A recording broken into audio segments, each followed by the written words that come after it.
direct. Image en direct, Yael Braun-Pivet, la présidente de l'Assemblée nationale. Les propos liminaires, tout de suite.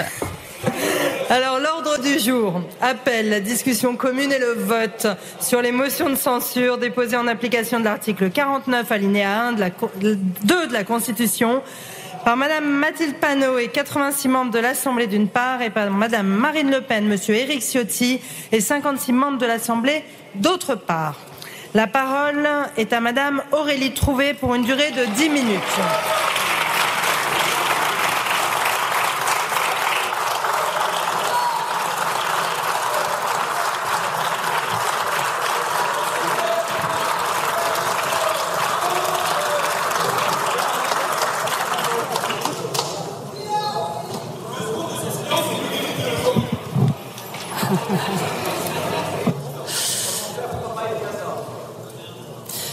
Madame la Présidente, chers collègues, Monsieur le Premier ministre, savez-vous ce qu'est un moine soldat?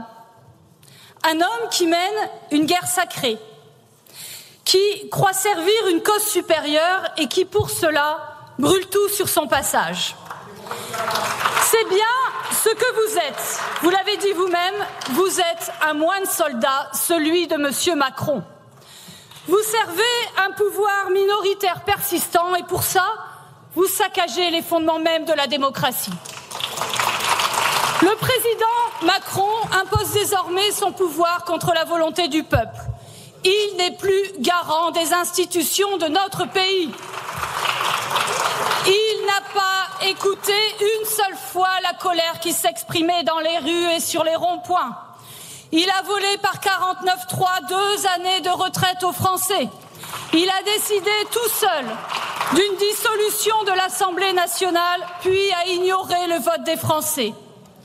Battu dans les urnes, il a poursuivi une politique rejetée par le pays et il s'arroge à nouveau le droit de désigner un gouvernement de vaincus.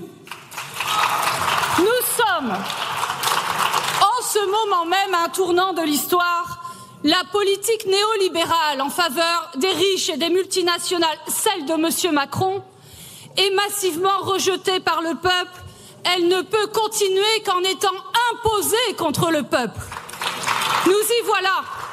C'est le néolibéralisme autoritaire et vous en êtes le moine soldat, Monsieur le Premier ministre, avec vos pauvres armes. Faites de tractations de couloirs, de discussions secrètes, de deals politiciens méprisables. Vous trahissez l'esprit de la République et son principe premier. Le gouvernement du peuple, par le peuple et pour le peuple. Dès lors, ce n'est pas vous l'enjeu, Monsieur le Premier ministre, c'est la France. Chers collègues, censurer aujourd'hui, c'est exprimer notre attachement viscéral à la démocratie. C'est sauver la République du fanatisme de ceux qui prétendent aimer la France tout en la mettant sous tutelle. C'est dire à nos concitoyens que leur voix, elle compte encore, qu'ils peuvent être respectés et qu'en ce lieu, la conscience républicaine n'est pas morte. Monsieur le Premier ministre, comme moine soldat de Monsieur Macron, vous avez participé pendant 8 ans au saccage de notre économie. Il n'y a jamais eu autant d'entreprises qui ferment. Les salaires, les investissements productifs chutent. Les souverainetés industrielles et alimentaires sont en très grave danger. Les fins de mois des Français deviennent insoutenables. Vous avez dévasté l'économie du pays. Et votre budget, que vous dites sérieux, fiable, va amplifier le désastre. Les instituts économiques le prédisent, ce budget nous fera terminer l'année avec les pires résultats économiques des puissances européennes. 30 milliards de nouvelles coupes budgétaires et évidemment un très grave effet récessif. Par la baisse du pouvoir d'achat de toutes les classes populaires, ce sera un saccage pour les centaines de milliers d'auto-entrepreneurs qui devront désormais payer la TVA. Un saccage pour les TPE du bâtiment qui subiront de plein fouet la nouvelle baisse des aides à la rénovation énergétique des logements et tant d'autres. Les agriculteurs qui subissent les traités de libre-échange boulangers, bouchers face à la hausse des factures d'énergie. Votre politique dévaste la production et des millions de petites entreprises. Tous les budgets qui font l'unité de notre nation seront amputés. Ceux du logement, l'aide alimentaire ou encore le budget des Outre-mer avec une baisse de 200 millions d'euros. Ce sera aussi un saccage de notre planète et de notre santé. Vous amputez de 84% le budget dédié à la sortie des pesticides et dans le même temps, les gens qui souffrent de cancers liés à ces pesticides, eh bien, ils devront payer encore bien plus cher pour se soigner.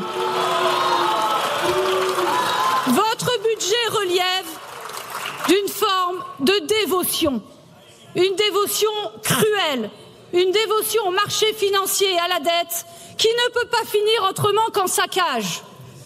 Alors je le dis à tous ceux qui ont été élus pour rompre avec le macronisme, ce saccage budgétaire aura lieu si nous ne censurons pas. 149.3, certes, mais le moine soldat empruntera bien d'autres chemins pour réussir sa mission, à commencer par les ordonnances. J'en viens maintenant au cœur du débat de ces derniers jours, la réforme des retraites et son devenir. Ne nous y trompons pas, mes chers collègues, si ce gouvernement demeure, il poursuivra la démolition de notre système par répartition, car la suspension annoncée n'est qu'un leurre, une tromperie, un subterfuge. Au mieux, un très bref report glissé par un amendement budgétaire dont rien ne garantit la présence dans le texte final. Et même s'il s'y trouvait, cet amendement confirmera, actera la retraite à 64 ans. Cet amendement sera payé très très cher par les retraités. La baisse des pensions de 17 millions de retraités, de 300 € en moyenne par an. Et cet amendement sera noyé dans un budget de destruction de la protection sociale. Entendez bien, doublement des franchises médicales, baisse des allocations de 13 millions de familles, de plus d'1 million de personnes en situation de handicap, baisse des APL de 300 000 étudiants. Et pour faire passer cet amendement de petit décalage de la réforme des retraites, collègues socialistes, il faudra voter tout le budget de sécurité sociale. Voter par exemple la remise en cause de l'aide médicale d'État. Et ça, vous ne le pouvez pas et vous le savez. Enfin, cette grâce de Monsieur Lecornu rouvrira la voie à la retraite par capitalisation par la conférence sociale. Alors vraiment, si cette pseudo-suspension des retraites est une victoire, c'est bien pour le président et pour tous ceux qui le soutiennent. Mais vous tous, qui avez été élus pour abroger la réforme des retraites, allez-vous vraiment vous laisser abuser par cette aumône en trompe-l'œil? Chers collègues, il n'y a que deux options ce matin, continuer le macronisme et le néolibéralisme ou bien rompre avec eux. Les Français ne veulent plus du chaos des marchés, ils veulent un État qui protège. Ils veulent la sécurité, celle du quotidien, pas celle qui fait de l'étranger un bouc émissaire. Ils veulent un travail qui permet de vivre, un médecin à moins de 30 minutes, une école qui n'abandonne aucun enfant.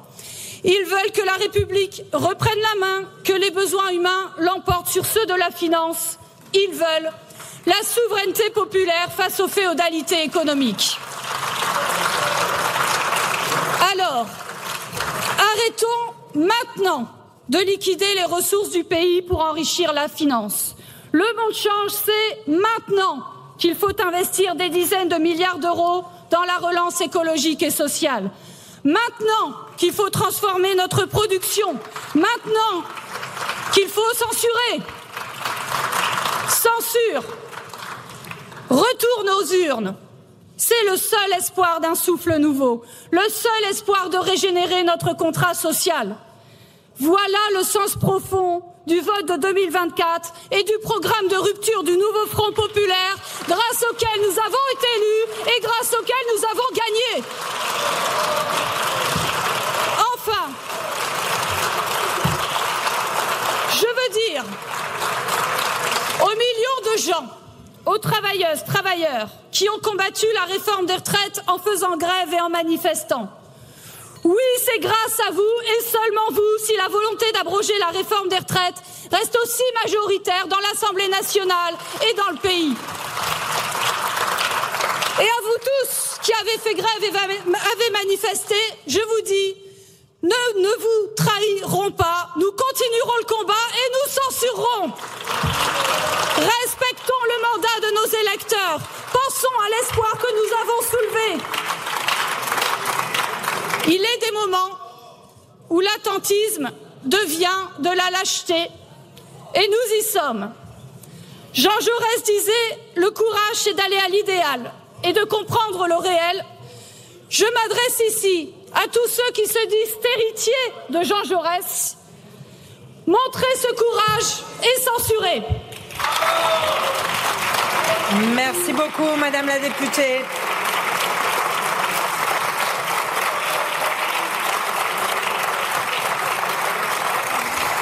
La parole est à présent Madame Marine Le Pen, présidente du groupe Rassemblement national.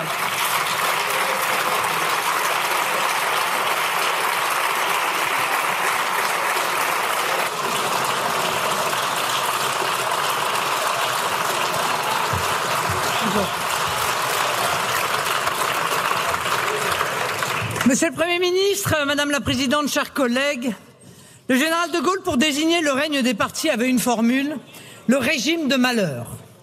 En disant cela, le général croyait décrire le passé, celui de la 4e République. Il se voulait historien. Pour le plus grand malheur de la France et des Français, vous en avez fait un prophète. Car ce régime de malheur, c'est précisément la situation politique à laquelle nous faisons face aujourd'hui, du fait de la piteuse coalition des partis du système qui se relaient à la tête de l'État depuis 50 ans et n'ont aujourd'hui qu'un seul but, durer, se maintenir quelques semaines de plus au détriment du peuple et de la nation. Ce régime de malheur, toutes les institutions de la Ve République avaient été conçues pour les rendre impossibles. Mais à force d'ententes électorales et d'accords de couloir, vous avez réussi à transformer notre loi fondamentale en étouffoir de la démocratie. Ce dévoiement de nos institutions a atteint aujourd'hui un paroxysme. Les Français ne comptent même plus les motions de censure déposées, débattues et votées depuis la réélection d'Emmanuel Macron en 2022. Et ils ne savent même plus qui siège au gouvernement, qui leur en voudrait, puisque la durée des ministres se compte aujourd'hui, parfois non plus en mois, non plus en années, mais en heures. Ce spectacle pathétique est un poison pour notre démocratie, car il exaspère nos compatriotes et les détourne du goût de l'action publique. Or, une démocratie ne vit que par l'énergie et par l'engagement des citoyens. J'espère donc que le théâtre des manœuvres auxquelles se sont livrés tous les partis du système depuis plus d'1 an n'aura pas gravé dans le marbre pour des millions de Français un profond dégoût pour l'action politique. Mais venons-en aux faits. La représentation nationale est aujourd'hui réunie pour décider si votre gouvernement, Monsieur le Premier ministre, doit être censuré au regard de votre projet de budget. Je dis votre budget, pardon, j'aurais peut-être dû dire le budget de M. Bayrou ou le budget de Bercy, car ce budget n'est tellement pas le vôtre, qu'il n'intègre même pas la promesse que vous aviez faite au Parti socialiste de suspendre la réforme des retraites imposée au 49.3 par Elisabeth Borne. C'est même pire. La trajectoire de la réforme Borne est incluse dans votre projet de texte. J'y reviendrai. Ce budget donc est un véritable musée de toutes les horreurs coincées depuis des années dans les tiroirs de Bercy. Ce n'est pas une année blanche, mais une année noire pour les Français et en particulier pour ceux qui travaillent et paient des impôts. Il y a d'abord la poursuite du matraquage fiscal, 19 milliards d'impôts supplémentaires, dont 10 pour le seul impôt sur le revenu, par le pas du gel du barème qui, il y a moins d'1 an, vous faisait pousser d'ailleurs des cris d'orfraie. Vous allez faire entrer 200 000 foyers de la classe moyenne dans l'impôt sur le revenu. Sans doute une récompense pour la France qui bosse, alors que notre taux d'activité est l'un des plus bas en Europe. Il y a ensuite la poursuite de la gabegie des dépenses publiques, 28 milliards de dépenses supplémentaires, au-delà de l'inflation, aucun effort sur le train de vie des administrations, aucun effort de rationalisation du maquis des agences et organismes divers qui coûtent des dizaines de milliards par an. Il y a également l'absence totale d'efforts sur l'immigration, l'absence totale d'action pour faire baisser ne serait-ce que d'1 euro les milliards que nous coûte chaque année l'aide médicale d'État et le dispositif fou des visas pour soins qui bat chaque année tous les records. Enfin, et c'est sans doute le pire, il y a aussi des mesures d'indécence sociale. Je pense à la fiscalisation des emplois étudiants, mais aussi et surtout à la fiscalisation des indemnités versées par la sécurité sociale en cas de maladie de longue durée. Nous avions déjà eu la hausse des franchises médicales, le déremboursement des médicaments et de pansements, mais aujourd'hui c'est aux plus vulnérables, à ceux qui sont éloignés de l'emploi et parfois réduits à la solitude, que vous entendez faire payer la note de vos lâchetés et de vos renoncements. Monsieur le Premier ministre, je ne veux pas ajouter au débat politique déjà marqué par le règne de la médiocrité et des effets de manche inutiles la moindre pierre, mais quand même, sérieusement, comment voulez-vous faire accepter aux Français une année de plus après des décennies de course à l'abîme, qu'on les spolie encore de leurs droits sociaux par incapacité à toucher à ceux que nous avons octroyés de manière totalement irrationnelle à la terre entière? Comment pouvez-vous imaginer que le pays le plus fiscalisé, le plus socialisé au monde ne vous sanctionne pas, ne vous rejette pas, en voyant chaque année s'allonger la liste des injustices et des spoliations, toujours au détriment des Français les plus faibles, jamais au détriment de l'immigration massive et incontrôlée qui mine nos comptes sociaux et rend nos rues chaque année de plus en plus violentes? Tout cela vient alimenter un climat de division et de ressentiment. Tout cela vient aggraver la situation déjà gravissime de nos finances publiques après 8 ans de quoi qu'il en coûte macroniste, sous l'œil effaré des marchés financiers qui nous prêtent des fonds, mais aussi des contribuables, ménages et entreprises qui devront payer la note fiscale de ce champ de ruines budgétaires. Voilà pourquoi, Monsieur le Premier ministre, nous voterons sans hésiter la censure de votre gouvernement. Tout simplement parce que ce budget n'est pas un budget, c'est-à-dire la somme de choix politiques. Ce budget est l'acte ultime, nous l'espérons, d'un système politique à bout de souffle, à bout d'idées, et qui n'aura rien produit d'autre qu'un pays à bout de force, à force de saignée fiscale et de brutalisation sociale. Il n'y a qu'à observer, pour s'en convaincre, les statistiques publiques. Les faillites d'entreprises et en particulier de TPE et PME battent tous les records depuis des décennies. Le taux de pauvreté, les difficultés d'accès aux soins médicaux ou au logement explosent. Et l'immigration, je l'ai déjà rappelé, est elle aussi, comme notre dette publique, hors de contrôle. Tel est l'état de la France que nous laisse Emmanuel Macron. Tel est le pays que nous devrons redresser, car tôt ou tard, c'est au Rassemblement national que reviendra cette mission et nous la mènerons à bien. Mais ce que je viens de rappeler, Monsieur le Premier ministre, ce sont des évidences. Je crois et même j'espère ne rien vous avoir appris en disant tout cela. Et c'est sans doute ce qu'il y a de plus lamentable dans la situation politique que nous traversons. Les maux de la France sont parfaitement connus, sauf peut-être d'un carteron de gauchistes enfermés dans le déni du réel. Les remèdes aussi sont connus. Il ne manque qu'une chose, le courage de les mettre en œuvre. Mais quand la classe politique fait le choix collectif du déni du réel pour préserver ses petits intérêts, rien n'est possible. C'est précisément cela que nous vivons aujourd'hui. Tout a révélé au cours des derniers jours que votre seul objectif était d'éviter de nouvelles élections, de contourner le peuple, de le réduire au silence, de l'invisibiliser. En déposant ce budget, vous assumez de vous couper un membre, en renonçant à la seule véritable réforme qu'Emmanuel Macron ait conduite, celle des retraites. Une réforme pour laquelle, soit dit en passant, vous aviez mis le pays à feu et à sang avant d'y renoncer 18 mois plus tard pour un fauteuil passablement élimé. L'Assemblée nationale va voter dans quelques instants 2 motions de censure. Et si une majorité de députés veulent votre départ, l'insondable sottise des postures des uns et des autres pourrait vous sauver. Si LFI refuse de voter notre motion et les quelques LR convaincus par la censure, celle déposée par LFI, ils condamneraient ainsi par leur sectarisme et leur égoïsme le plus stupide et obtus les Français à subir votre budget de malheur. Après votre accord avec Jean-Luc Mélenchon au second tour des législatives, c'est aujourd'hui donc à Olivier Faure que vous devrez peut-être votre maintien temporaire aux affaires. Un dirigeant visionnaire qui jusqu'à hier ne savait même pas par quel véhicule juridique allait être suspendu, puisque c'est là l'objet de l'accord de la honte conclu par les socialistes, la réforme des retraites d'Elisabeth Borne. Cet accord, après de multiples rencontres entre vous, les alliés de M. Faure apprécieront, n'est pas seulement honteux, il est placé sous le signe de la tromperie et de la malhonnêteté, car rien ne nous dit que cet amendement suspendant la réforme Borne survive à un rejet du PLFSS, à une réécriture par le Sénat, au passage au CMP, à une possible censure du Conseil constitutionnel en tant que cavalier budgétaire, voire à sa disparition en cas de budget par ordonnance. Oh, vous aurez alors beau jeu de vous cacher derrière sa censure, puisque c'est un sport national en Macronie. C'est ainsi que vous avez laissé votre loi sur l'immigration être vidée de sa substance l'an dernier, ce qui avait comblé d'est, paraît-il, Emmanuel Macron lui-même.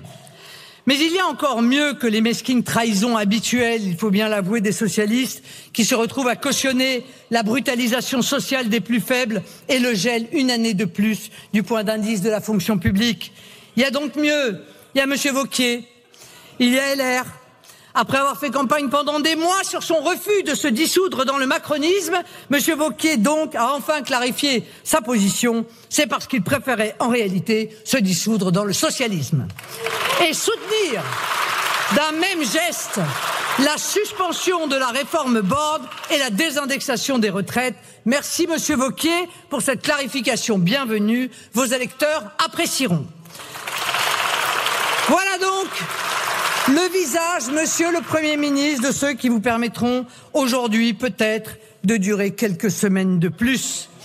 Tous ces partis unis par la terreur de l'élection, à tel point qu'ils en ont oublié qu'ils devaient, dit notre Constitution, concourir à l'expression du suffrage. Désormais, ils sont tous d'accord pour concourir à éviter la tenue d'élections.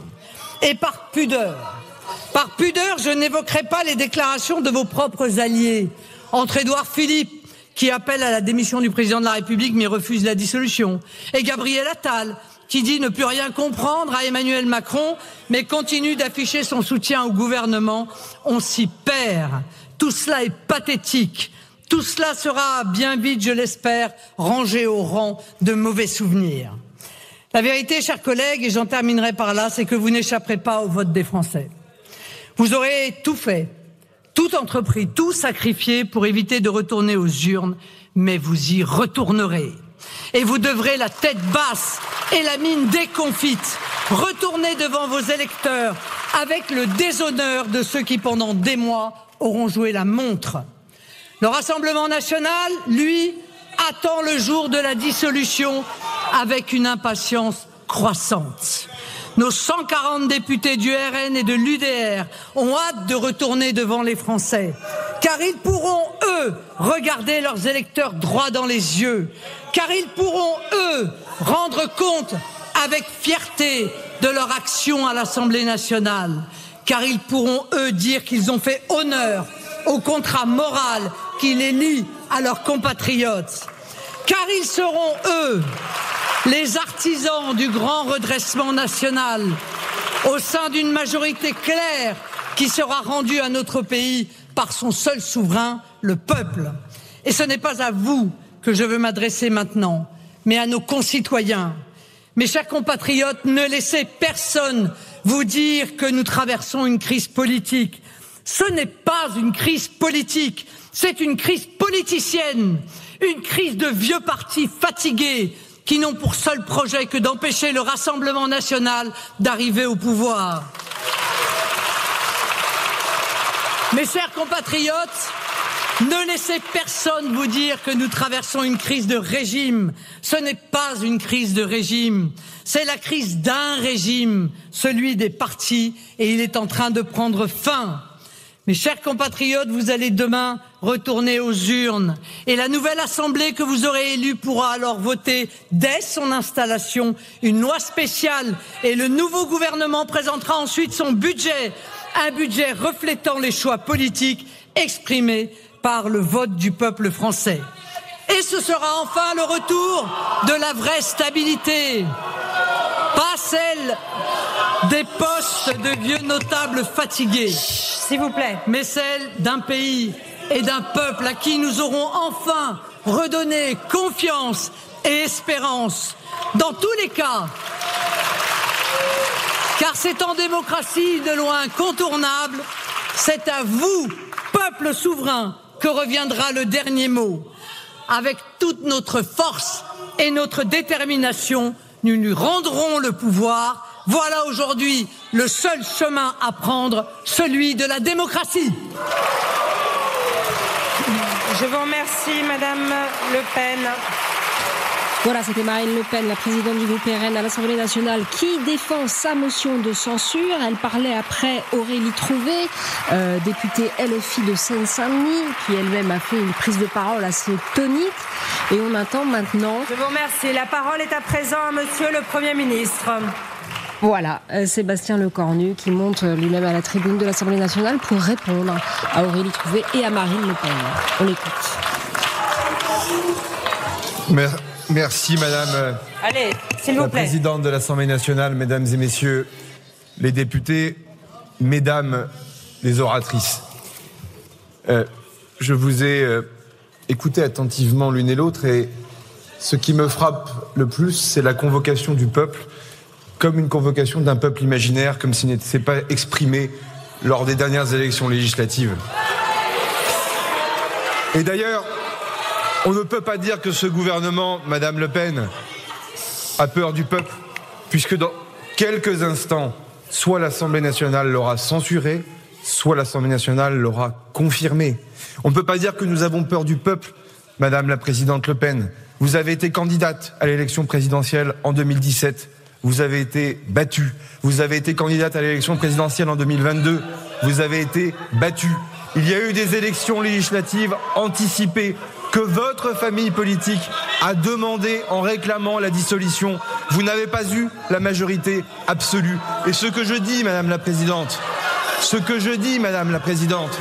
avec respect, c'est que personne précisément n'a eu de majorité absolue et qu'aujourd'hui se présente devant vous un gouvernement soutenu, et nous le verrons dans quelques instants, ou non, par un socle suffisamment grand de députés pour pouvoir se maintenir ou non. Allez, s'il vous plaît. Et puisque vous défendez la constitution du général de Gaulle, vous savez que les membres du gouvernement tiennent aussi leur légitimité du président de la République par sa nomination. Et ça, c'est la constitution de notre pays.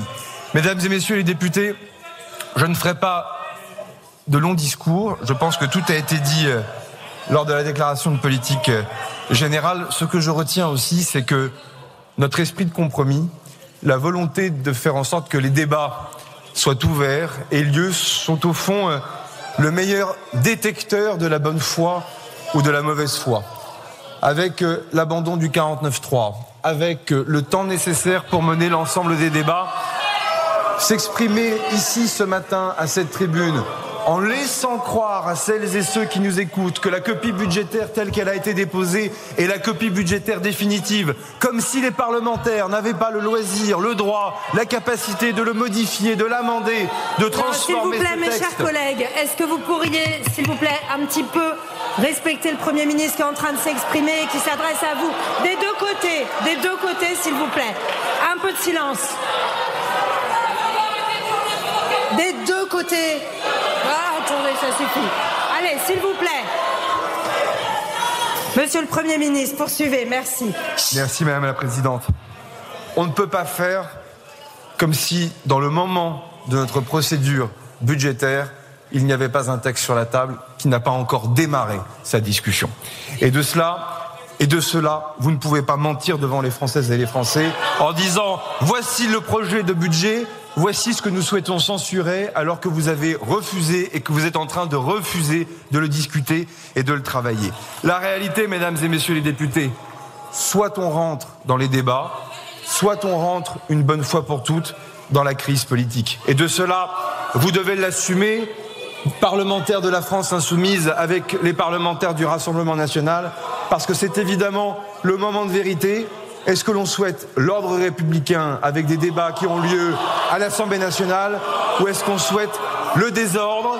Est-ce que l'on souhaite le ralentissement du pays? Censurer sur un texte avec lequel on n'est pas d'accord, on peut le comprendre. Censurer sur la base de l'absence d'un texte, c'est tout simplement manquer de bon sens. En tout cas, mesdames et messieurs les parlementaires, ces motions de censure ce matin sont assez inédites dans l'histoire de la Ve République, parce que ça serait au fond un peu la première fois que l'Assemblée nationale déciderait de se censurer elle-même et de refuser d'entrer dans les débats parlementaires. L'histoire, en tout cas, jugera très durement ces manœuvres politiciennes dans lesquelles on aura confondu au fond la tribune de l'Assemblée nationale avec une tribune publicitaire. L'élection présidentielle viendra. Vous aurez l'occasion de faire campagne. Pour l'instant, ne prenez pas en otage le budget de la nation et le budget de la sécurité sociale. Merci. Merci beaucoup, Monsieur le Premier ministre. Voilà, c'était la réponse de Sébastien Lecornu à Aurélie Trouvé et Marine Le Pen au sujet de ces deux motions de censure déposées par LFI d'une part et par le RN de l'autre. Sur le plateau, inutile de vous dire qu'on a la crème des journalistes politiques TF1 et LCI politique économique pour vous aider à comprendre et à démêler cet écheveau. Christophe Barbier, Queen Elisabeth Martichoux, Céla Bougriou et Nicolas Dose, évidemment. Première question, pourquoi l'hémicycle est un peu vide, Christophe ? Une motion de censure, c'est pas les pour contre les contre, et on compte les plus nombreux. Non, une motion de censure, c'est un texte sur lequel on ne va compter que ceux qui viendront voter la motion de censure. Ceux qui sont contre la motion de censure, qui ne veulent pas renverser le gouvernement, ils ne votent pas du tout. Ils s'en vont. Ils sont peut-être déjà, pour certains d'entre eux, dans leur circonscription. C'est pourquoi on a un hémicycle aussi clairsemé. On peut venir assister par curiosité, puis après s'en aller parce qu'on ne veut pas voter la motion de censure.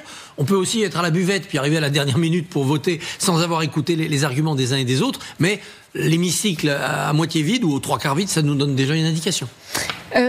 C'est là Aurélie Trouvé qui cite Jaurès, ça c'est normal. Marine Le Pen qui cite De Gaulle, c'est assez savoureux. Marine Le Pen, elle aime bien citer le général De Gaulle, justement, puisque vous le savez, ils sont aujourd'hui dans une stratégie de notabilisation et la plupart, d'ailleurs, des députés se revendiquent même du gaullisme. Mais ce qui est intéressant, c'est que Marine Le Pen, elle a été redoutable en quelque sorte. Et Sébastien Lecornu lui a aussi bien répondu. Sur quel plan elle a été redoutable ? En expliquant que toutes ces manœuvres, finalement, c'était l'œuvre du système à une heure où la défiance envers la classe politique, elle est de plus importante. À une heure aussi où, y compris au sein du bloc central, on se rend compte et on s'inquiète de savoir comment les Français vont prendre ces accords avec, d'un côté, le Parti socialiste, de l'autre, les Républicains. Et c'est vrai que ça, c'est un argument qui peut faire mouche, c'est un argument populiste, mais qui peut faire mouche de dire, voyez le système, les gens qui se mettent d'accord pour se maintenir leur place. Mais elle a eu des mots très durs. Elle a eu des mots très durs en disant qu'ils craignaient les urnes, mais qu'ils y retourneraient, que c'était un régime de malheur, un spectacle pathétique. De malheur. C'est des mots qui, quoi qu'on pense de Marine Le Pen, peuvent résonner aujourd'hui chez une certaine partie des Français. Donc dénoncer là aussi les partis du système, vous savez, c'est un de ces éléments de langage favoris depuis des années, avec cette idée à l'époque de l'UMPS qu'elle reprend en quelque sorte. Puis elle retourne aussi vers le populisme, puisqu'il y a un certain moment où elle a essayé de se notabiliser davantage. Mais en tout cas, c'est vrai que pour finir, ce qui est intéressant, c'est que Sébastien Lecornu lui répond bien sur le plan politique en expliquant, vous avez perdu les élections puisque vous parlez du peuple, on a voté il n'y a pas si longtemps que ça, et puis un coup de pression supplémentaire à l'adresse de l'ensemble des députés. Si vous décidez aujourd'hui de censurer le gouvernement, vous décidez de vous dissoudre, de dissoudre l'Assemblée nationale, et vous le savez, à part le Rassemblement national et la France insoumise, c'est pas dans l'intérêt de grand monde aujourd'hui de retourner en circonscription pour défendre le mandat. Elisabeth Martichoux, c'est la raison pour laquelle on peut douter de cette censure. Vous pensez qu'elle va passer, ou vous pensez qu'au contraire... Le suspense est beaucoup plus mince depuis que, évidemment, le PS a annoncé qu'il ne censurerait pas.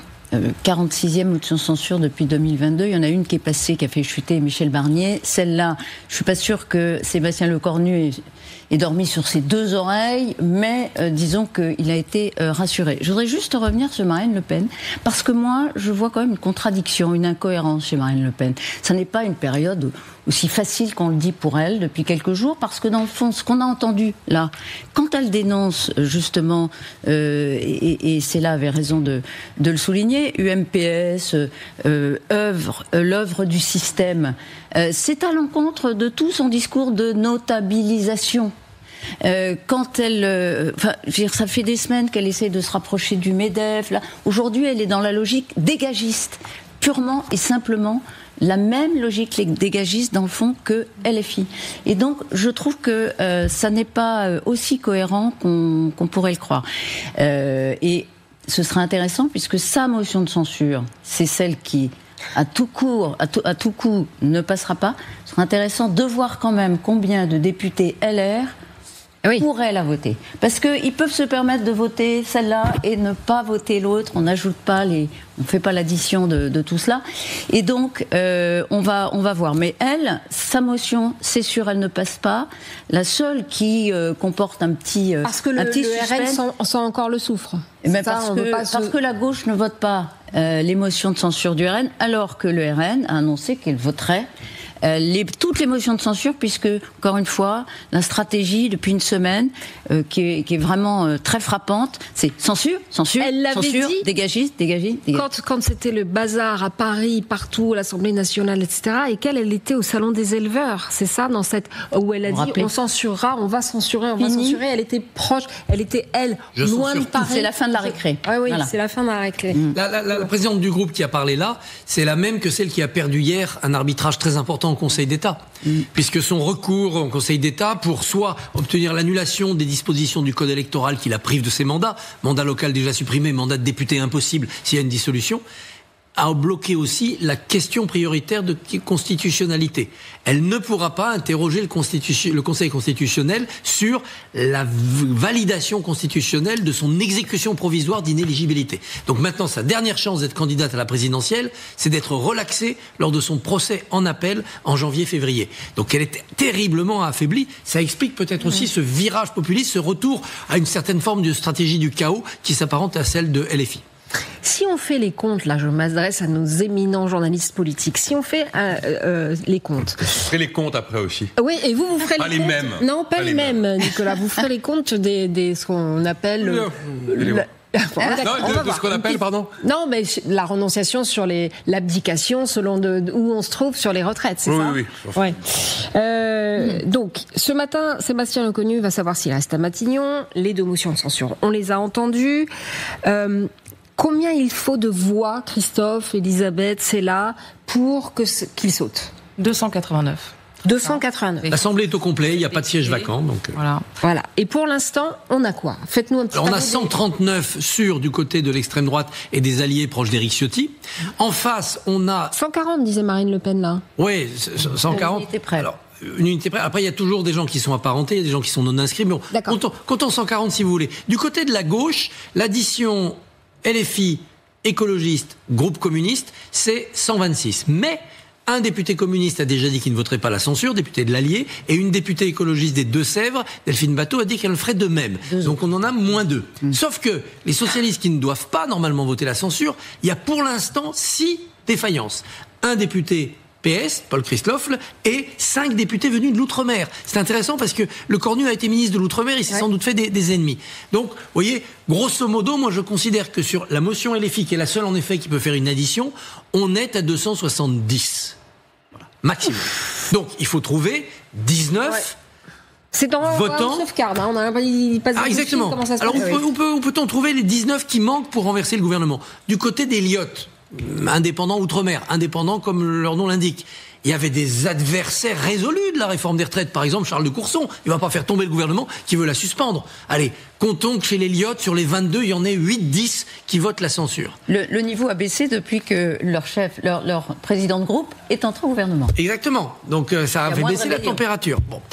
Il y a les LR. les LR, ils vont voter une motion de censure, mais sans doute celle déposée par le RN, celle qui a aucune chance de faire le total. Parce que voter la motion de censure LFI, après ce qu'on a entendu de la part d'Aurélie Trouvé sur le capitalisme, sur le libéralisme, ça serait vraiment contre nature. Voter une motion de censure parce que on n'obéit pas à la règle du parti, d'accord, mais voter la motion de censure LFI, je ne le vois pas. Donc je ne les compte pas, les LR, dans cette addition. Et du côté des non-inscrits, le marais, comme on disait jadis dans les temps révolutionnaires, oui, il y aura sans doute encore quelques votants, mais pas assez pour aller à 289. En janvier dernier, 8 socialistes avaient défié la consigne de leur parti pour voter contre François Bayrou, Christophe. Oui, en janvier, dans un pacte de non-censure qui n'avait pas grand-chose comme engagement. Il y avait le conclave sur les retraites. Là, il y a la suspension. Depuis 48 heures, les socialistes disent victoire. Ils disent à 3,5 millions de Français, vous allez partir à la retraite plus tôt que prévu grâce à nous.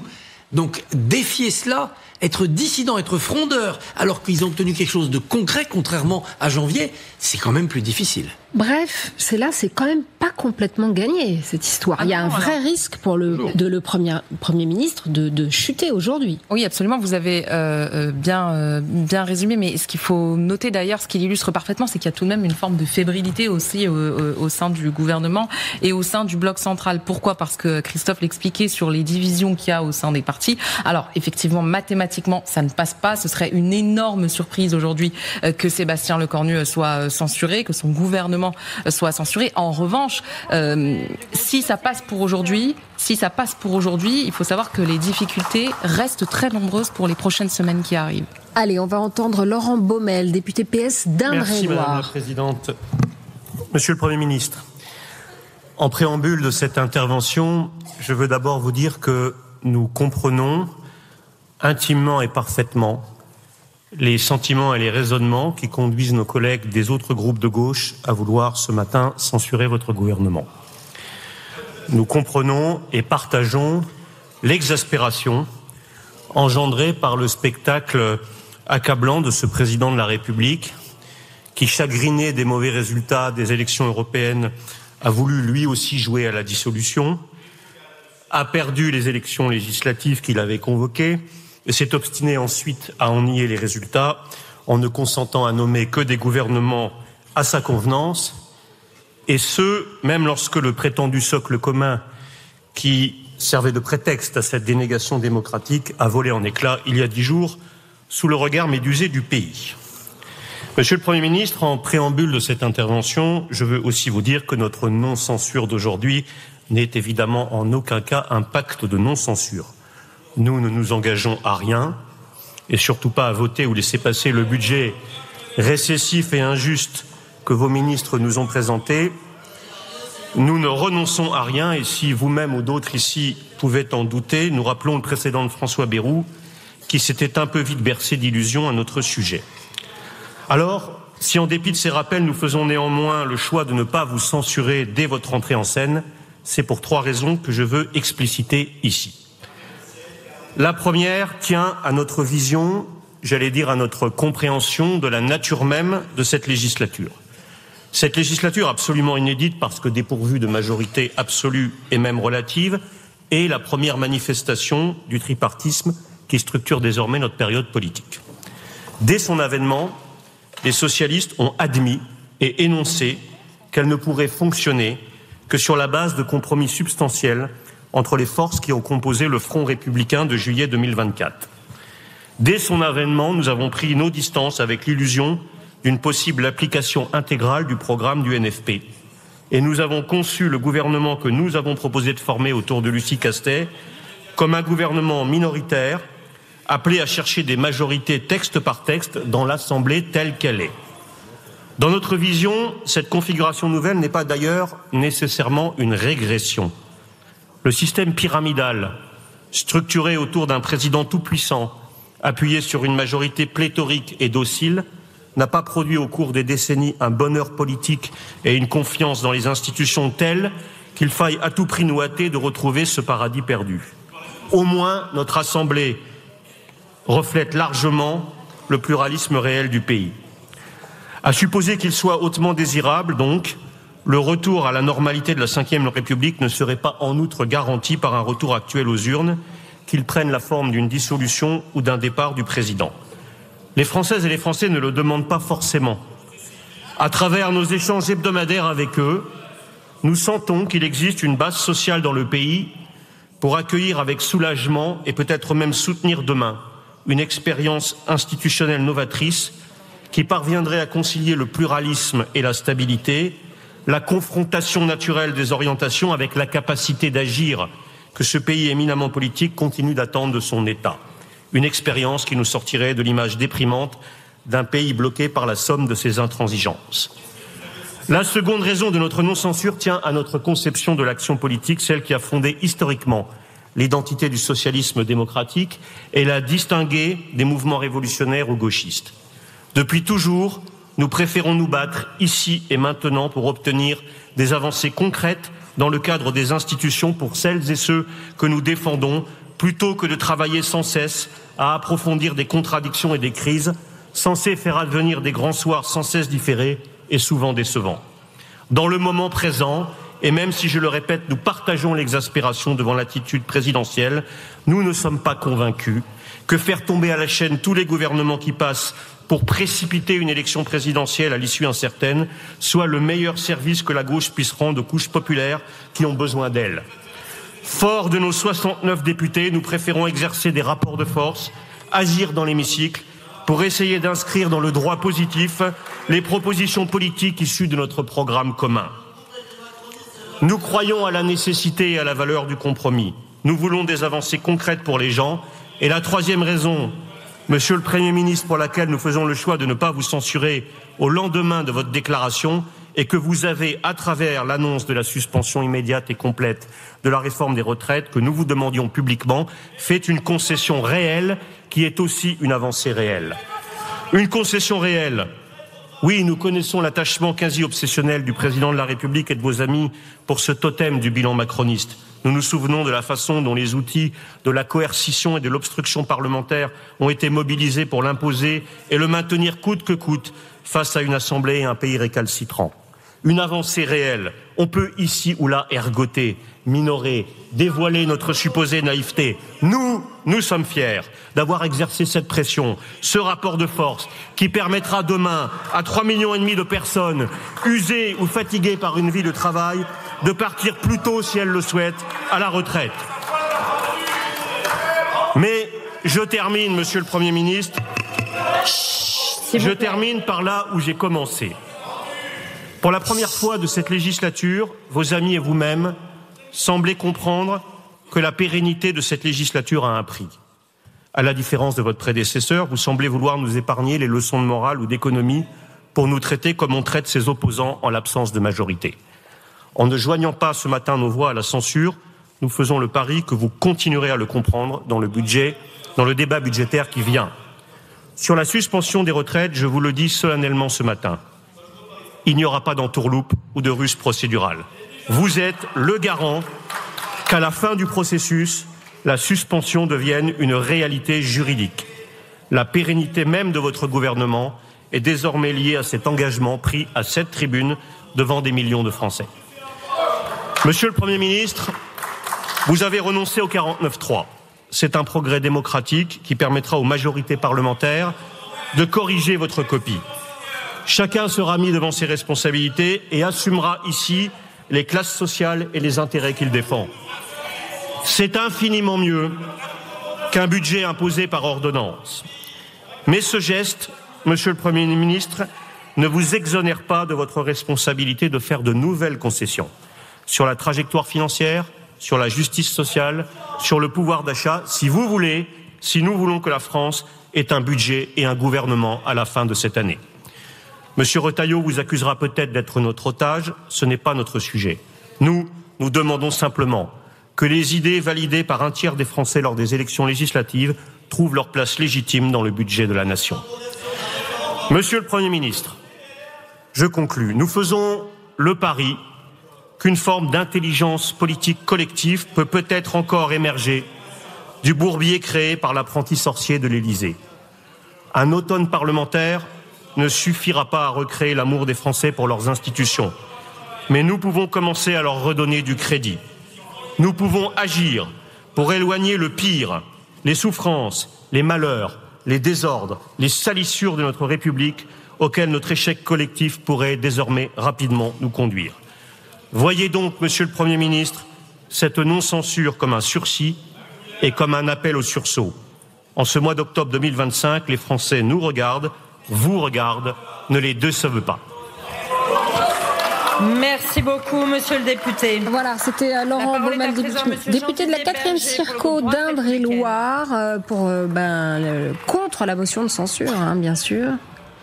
On écoute maintenant Jean-Didier Berger, la droite républicaine, député de la 12e circonscription des Hauts-de-Seine, qui prend son temps. Non. Madame la Présidente, Monsieur le Premier ministre, Mesdames et Messieurs les ministres, mes chers collègues, nous éprouvons ensemble l'expression d'un hiatus démocratique inédit. Il y a 15 mois, chacun d'entre nous a gagné dans sa circonscription. Nous avons tous gagné. Et pourtant, ici, désormais, personne n'est vraiment vainqueur puisqu'il n'y a pas de majorité claire. Ainsi, par leur suffrage, les Français ont-ils confié entre nos mains une responsabilité démocratique supplémentaire, celle de nous mettre d'accord et de sortir des postures politiciennes, celle de faire preuve d'humilité et de créativité pour sortir des impasses politiques. Le vote des Français a retiré du pouvoir à l'exécutif.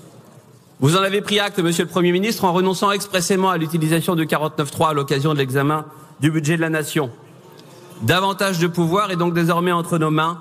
Cette responsabilité nous oblige.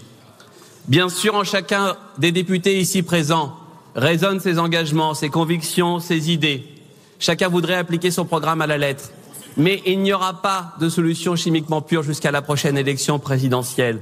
Mais si tel est le cas, c'est parce que nous constituons l'Assemblée qui est probablement la plus représentative et la plus démocratique de toute la Ve République. Beaucoup d'autres pays européens connaissent cette situation. Beaucoup d'autres pays européens réussissent. L'échec n'est pas une fatalité. Cette situation nous donne même à toutes et à tous une liberté d'action énorme. Une liberté d'action qui engage chacune et chacun d'entre nous. Une liberté d'action qui, aujourd'hui, à l'occasion d'un vote aussi décisif, peut faire basculer le destin d'une nation. Et lorsque le vote est aussi important, lorsque la liberté d'action est aussi importante, elle doit s'exercer en dehors de toute considération personnelle ou partisane. Plus l'enjeu est impérieux, moins le mandat doit être impératif. Face à l'impasse de la dissolution, la droite républicaine a assumé l'intégralité de ses responsabilités. Nous avons choisi d'envoyer l'un des nôtres pour être Premier ministre avec Michel Barnier.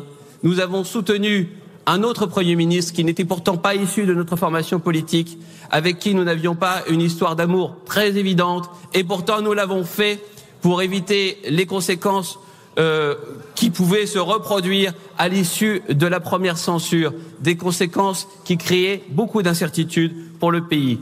Il nous est aujourd'hui demandé de nous prononcer à nouveau sur l'opportunité d'une nouvelle censure. Bien sûr, il y a avec ce gouvernement, Monsieur le Premier ministre, vous le savez, des points de désaccord importants, des points de désaccord budgétaires importants.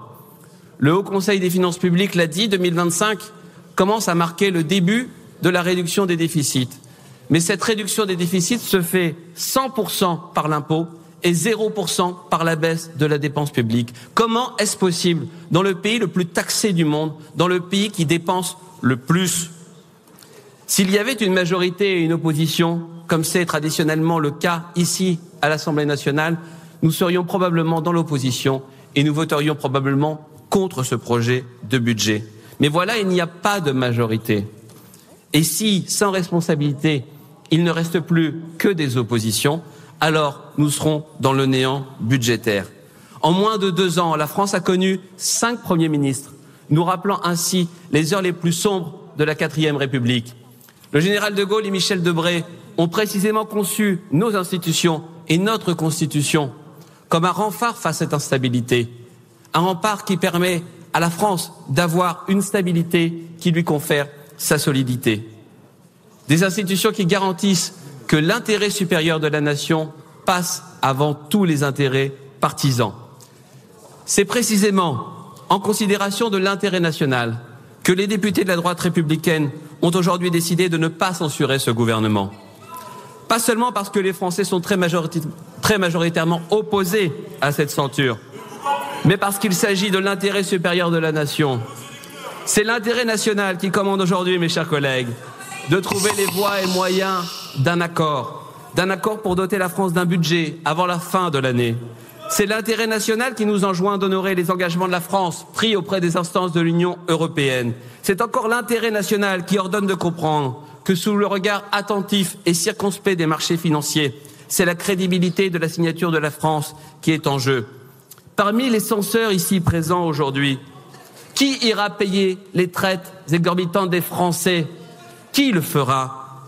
Parmi les censeurs ici aujourd'hui présents, qui ira consoler ceux qui auront perdu leur emploi, les emplois qui seront supprimés et ceux qui ne seront pas créés en raison de l'insuffisance de visibilité des entrepreneurs et des investisseurs? S'il vous plaît. Parmi vous, mesdames et messieurs les censeurs, ira expliquer aux usagers des services publics que ces derniers ont été supprimés ou amoindris par les villes, par les départements, par les régions, par votre faute, parce que vous avez créé les conditions de l'instabilité. Aucun d'entre vous n'aura ce courage, aucun n'ira le faire, aucun n'ira expliquer que vous avez choisi la politique de la terre brûlée, celle sur laquelle rien ne repose et que vous l'aurez fait au détriment de l'intérêt des Français. Vous n'aurez pas ce courage. Choisir, comme vous le faites, l'intransigeance idéologique, c'est bien confortable pour vous. Nous ne ferons pas ce choix. Et pourtant, Monsieur le Premier ministre, ne pensez pas que nous ne serons pas attentifs et vigilants à chacune de vos décisions. Ne pensez pas, en l'occurrence, que nous pourrons accepter tout et n'importe quoi s'agissant de la réforme des retraites. Vous savez, nous savons tous, y compris ceux qui aujourd'hui s'apprêtent à censurer, ceux qui aujourd'hui demandent même l'abrogation de la réforme des retraites, que cette réforme était non seulement nécessaire, mais qu'elle était insuffisante et que nous serons, nous les élus responsables, obligés d'y revenir en 2027, obligés de proposer des nouvelles solutions pour tenir compte de la réalité démographique. Tous les autres pays européens, quelles qu'en soient les majorités politiques, le font. Tous les autres pays européens constatent qu'il faut passer l'âge de départ à la retraite à 65 ans, à 67 ans, voire à 70 ans, comme l'ont fait certains de nos voisins. C'est la raison pour laquelle, mes chers collègues, nous ferons le choix de la vigilance face à toutes ces décisions. Vous avez la responsabilité, nous avons la responsabilité de sauver notre système de retraite. Il y a 50 ans, vous devriez pourtant avoir au moins un petit peu de mémoire, il y a un demi-siècle, 4 cotisants pour un retraité. Aujourd'hui, c'est 1,5 cotisant par retraité. Bientôt, 1 cotisant pour un retraité. Et quand il y aura moins de cotisants que de retraités, qui paiera? Qui paiera, mes chers collègues? Alors, Monsieur le Premier ministre, vous comprendrez que la décision que nous prenons aujourd'hui est tout sauf anodine. Est-ce à dire que les députés de la droite républicaine qui acceptent de ne pas censurer aujourd'hui, Monsieur le Premier ministre, vous accordent une confiance aveugle? En aucun cas. Ce soutien sera le plus exigeant que vous connaîtrez. Il s'exercera texte par texte, article par article, amendement par amendement. Il s'appuiera sur la bienveillance avec laquelle vos ministres donneront des avis, je l'espère le plus souvent favorables, s'agissant des amendements que nous aurons l'occasion de déposer. En somme, Monsieur le Premier ministre, ce soutien dépendra du vôtre. Il dépendra du vôtre lorsque nous proposerons de préférer la baisse de la dépense publique aux augmentations d'impôts. Ce soutien dépendra du vôtre, Monsieur le Premier ministre, lorsque nous proposerons les outils nécessaires à la revalorisation du travail et la lutte contre l'assistanat pour aller vers l'allocation sociale unique plafonnée. Parce que nous sommes intimement convaincus que ceux qui travaillent doivent toujours gagner davantage que ceux qui bénéficient de la solidarité nationale. Ce soutien dépendra du vôtre, Monsieur le Premier ministre, lorsque nous proposerons de supprimer les titres de séjour pour soins et de transformer l'AME en aide médicale d'urgence. Je suis certain que chacun ici sur les bancs du gouvernement mesure l'effort que font les députés de la droite républicaine, un effort qui ne saurait être déçu. Plus que tout, cet effort est dicté par le bon sens. Quand on cherche 44 milliards, on ne commence pas par une censure qui va coûter 12 milliards de plus. Je sais qu'il y a ici, et on les entend très bien, Des gens qui préfèrent instrumentaliser l'outil constitutionnel de la censure à des fins partisanes ou à des fins personnelles. Je le dis à ceux qui veulent profiter des circonstances pour faire prévaloir la fureur et le bruit, déstabiliser la Ve République et inventer de toutes pièces une nouvelle constitution qui n'offre aux Français aucune garantie démocratique. Vous ne parviendrez à désarmer ni la police ni la République. Vous y laisserez jusqu'à votre dernière énergie parce que l'instinct démocratique du peuple français sera toujours plus fort que toutes vos manigances. Je m'adresse aussi à ceux, guère plus glorieux, qui font prévaloir les agendas personnels sur l'intérêt national, en décrétant pour des mauvaises raisons que vous censurerez désormais tout le temps, en vous alignant sur la position de la France insoumise. Vous avez donné les clés de la négociation au Parti socialiste.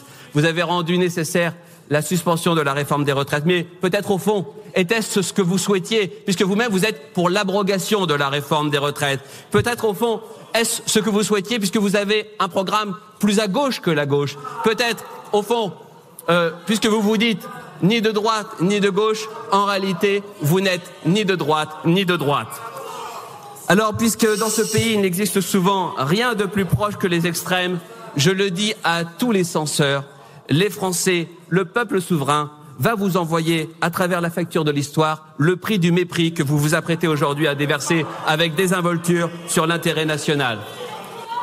À l'issue de ce vote, Monsieur le Premier ministre, vous avez entre vos mains, avec tous vos ministres, le dernier fil d'Ariane qui relie la confiance des Français aux députés de la nation. Il vous appartient d'en prendre le plus grand soin et nous serons, avec tous les députés de la droite républicaine, ultra vigilants, aussi bienveillants que vigilants. Merci de votre attention.